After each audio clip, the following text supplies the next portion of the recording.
やほんと視界がぼやけて。いやいいからもう。ほんと。なんかうんこある。うんこじゃない。うんこある。あ、じゃあ砂肝。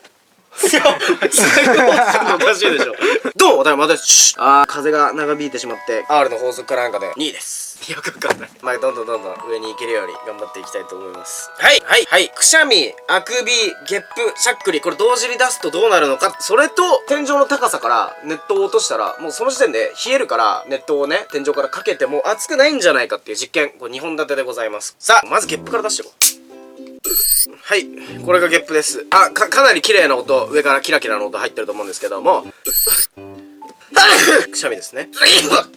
これがしゃっくりですね。さすがにしゃっくりを出す方法っていうのはちょっとないので人工的に出しますけども、そしてあくびもわざとっぽいけどってやんのがあくび。これそれはビヨンだよ。これビヨンか。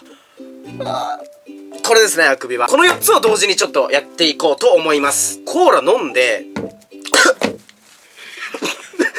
出たよ。なんか出たね。すいません。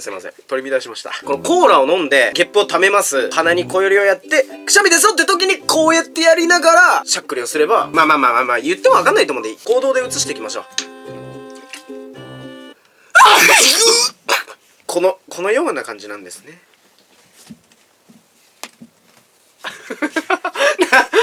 まあそうだね。そうだね。この湯気ですよ。じゃあお願いします。俺床に這いつくるから。おい、そういうの早めにやっちゃって。おいだるいんだから、もう笑うたび頭が重いんだから、笑わせないで。もっと上から、もう限界の上から、俺も限界の下から。3、2、1、10日。